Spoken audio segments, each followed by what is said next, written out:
আসিয়া রাদিয়াল্লাহু তাআলা আনহা আলাইহিস সালাম, ফেরাউনের স্ত্রী। এই মহিলা অনেক দামি মহিলা, মুসা আলাইহিস সালামের পালক মা। সুবহানাল্লাহ পড়েন। নিজের সন্তান ছিল না, সাইয়েদনা মুসা আলাইহিস সালামকে মায়ের মতো লালন পালন করেছেন। গোপনে গোপনে মুসা আলাইহিস সালামের উপর ঈমান এনেছেন। গোপনে গোপনে রাত্রিবেলা তাহাজ্জুদ পড়ে চোখের পানি ছেড়ে চাইতেন কার কাছে? ফেরাউনের বউ আর ফেরাউনের ফিনান্স মিনিস্টার, অর্থমন্ত্রীর বউ, দুইজন লুকিয়ে কালিমা পড়ে মুসলমান। ফেরাউন কিছু জানে না। সুবহানাল্লাহ। কি আল্লাহর খেলা! ফেরাউন লক্ষ লক্ষ বনী ইসরাইলের ছোট্ট বাচ্চাকে জবাই করেছে একটা বাচ্চাকে ঠেকানোর জন্য। নাম কি? মুসা। আর ফেরাউনের ঘরে আল্লাহ মুসাকে বড় করলেন। কোন সুবহানাল্লাহ! লুকিয়ে লুকিয়ে ঈমান আনলো। ফেরাউনের বউ আসিয়া, অর্থমন্ত্রীর বউ, দুইজন মিলে ফেরাউনের কাছে ঘটনা পৌঁছে গেল, খবর পৌঁছে গেল। ফেরাউন ডেকে পাঠালো। দুধের বাচ্চাকে নিয়ে ফেরাউনের অর্থমন্ত্রীর বউ হাজির। কুখ্যাত সন্ত্রাসী ফেরাউনের নিজের বউ আসিয়াও হাজির। ফেরাউন বলে, এক আল্লাহর উপর কুফরির ঘোষণা দে, আল্লাহকে ভুলে যা, আমার পায়ের সামনে সেজদা দে, আমি মাফ করে দেব। আসিয়ার এক কথা, জীবন যাবে কিন্তু ঈমান যাবে। ফেরাউনের অর্থমন্ত্রীর স্ত্রীরও এক কথা, যে আল্লাহর কাছে আমরা মাথা নত করেছি, পৃথিবীর কোন শক্তির কাছে ওই মাথার নত হতে পারে না। ফেরাউন বলল, তাই নাকি? দেখি তোদের ঈমানের পাওয়ার কত বড়। অর্ডার করলো, বিশাল বড় পাতিল নিয়ে আসো, কড়াই নিয়ে আসো, কড়াই ভর্তি তেল গরম করতে শুরু করো। টকবক টকবক করে কড়াইয়ের মধ্যে গরম তেল। ফেরাউন বলে, ও অর্থমন্ত্রীর স্ত্রী, তোমারে অনেক ভালো জানতাম, এখনই আমার পায়ের সামনে সেজদায় লুটিয়ে পড়ো, আল্লাহরে ছাড়ো, আমি তোরে ছেড়ে দেব। অর্থমন্ত্রীর বউ বলে, এত সোজা না। সুবহানাল্লাহ বলে। কি ঈমান? ঈমানের পথে অবিচল থেকে আমার মরণ যেন হয়, তোমারই কাছে মিনতি আমার, তোমারই কাছে মিনতি আমার, মহামহিম দয়াময়,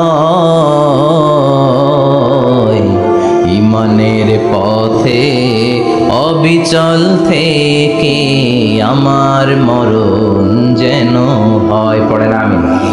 আবার পড়েন আমিন। এক কথা, আল্লাহর সামনে মাথা নত করেছি, কারো সামনে করব না। ফেরাউন অর্ডার দিল, এই মহিলার দুধের বাচ্চাটারে টান দিয়ে আন, টকবক তেলের মধ্যে, কড়াইয়ের মধ্যে গরম তেলের মধ্যে ছেড়ে দে। মায়ের চোখের সামনে দুধের বাচ্চাকে গরম তেলের মধ্যে ছাড়ে। হিসাবটা কি সহজ নাকি? কথা বলেন। চিৎকার দিয়ে মা কেঁদে ওঠে, ছেড়ে দাও। ফেরাউনের নির্দয় অন্তরে দয়া হয় না। দুধের বাচ্চাটারে তেলের মধ্যে ছেড়ে দেওয়ার পরে মুহূর্তের মধ্যে ছেলেটা রোস্ট হয়ে যায়। কিন্তু ছেলেটা হাত উঁচু করে ডেকে বলে, মা ভয় পেও না, তোমরা দেখো টকবগে কড়াইয়ের ভেতরে তেল, আসলে মা এটা আগুন না, এটা জান্নাতের বাগান। ও মা, ফেরাউনের দিকে তাকাস না রে মা, আমার মতো দৌড় দিয়ে তেলের মধ্যে ঝাঁপ দে। আল্লাহু আকবার। ফেরাউনের অর্থমন্ত্রীর বউয়ের ঈমান দ্বিগুণ হয়ে যায়, তিনগুণ হয়ে যায়। সে বলে, ফেরাউন, গোটা পৃথিবীটারে এক পাশে করতে পারবি, কিন্তু আমার মাথাটা তোর পায়ের সামনে নোয়াতে পারবি? ফেরাউনের অর্থমন্ত্রীর ওই স্ত্রীকে বাচ্চার পরে ওই তেলের মধ্যে ঢেলে দেওয়া হলো। ওই মহিলাটাও রোস্ট হয়ে যায়। বাকি রইল ফেরাউনের বউ আসিয়া। কি নাম? আসিয়া কিন্তু দৃশ্যটা দেখেছে, চাক্ষুষ মৃত্যু দেখেছে দুইজনের। ফেরাউন বলে, আসিয়া, কত অন্তরঙ্গ সম্পর্ক আমাদের, আজীবন কত ভালোবাসা ছিল, কত খুনসুটি ছিল, কিন্তু আমার পায়ের মধ্যে সেজদা দিয়ে প্রমাণ কর তুই আমারে ভালোবাসিস। আসিয়ারও একই কথা, জীবন দিব কিন্তু ঈমান দিব না। ফেরাউন বলল, তোকেও আমি ছাড়বো না, তোকে আমি উলঙ্গ করব। হাজার হাজার মানুষের সামনে আসিয়ার কাপড় টেনে নেওয়া হলো, তক্তার মধ্যে শুইয়ে তক্তার মধ্যে হাতে পায়ে পেরেক মারা হলো। হাতের এই পাশ দিয়ে পেরেক ঢুকে ওই পাশ দিয়ে বেরোয়, তক্তার এ পাশ দিয়ে ঢুকে ও পাশ দিয়ে বেরোয়, ফিনকে দিয়ে রক্ত বের করে। আসিয়া সহ্য করতে না পেরে ডেকে বলে, আল্লাহ, ফেরাউন থেকে তুমি আমারে বাঁচাও। এই দোয়াটা সূরাতুত তাহরিমে আল্লাহ সরাসরি কোট করেছেন, রব্বিবনিলি ইনদাকা বাইতান ফিল জান্নাহ, ও আল্লাহ মালিক, তোমার পাশে জান্নাতে একটা ঘর বানায়া দিও। এরকম একটা সংগীত আছে না নাই? এই সঙ্গীতটা সরাসরি সূরাতুত তাহরিম আসিয়ার দোয়া থেকে কোট করা হয়েছে, পড়েন সুবহানাল্লাহ। মালিক তুমি জান্নাতে তোমার পাশে আমায় একটি ঘর বানিয়ে দিও, একটি ঘর বানিয়ে দিও সে বিভীষিকাময় মহাদিনে, তোমার প্রতিবেশী করে নিও। মালিক তুমি জান্নাতে তোমার পাশে আমায় একটি ঘর বানিয়ে দিও, একটি ঘর বানিয়ে দিও। আল্লাহু আকবার। সেই 5000 বছর আগের দোয়া আজও আমরা তাফসীর মাহফিলে গান বানিয়ে বলি।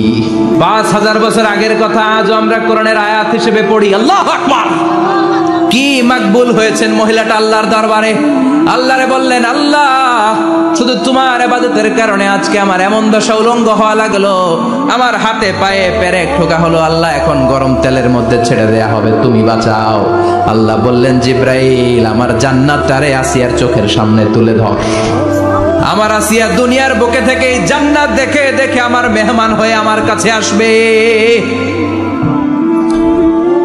আসিয়াকেও গরম তেলের মধ্যে ফেলে দেয়া হলো। দুনিয়ার বুকে থেকে জান্নাতের নমুনাটা দেখতে দেখতে সাইয়েদাতুনা আসিয়া আল্লাহর কাছে চলে গেলেন। পড়েন আল্লাহু আকবার। এজন্য ঈমানের পথে অবিচল থেকে আমার মরণ যেন হয়। পড়েন আমিন।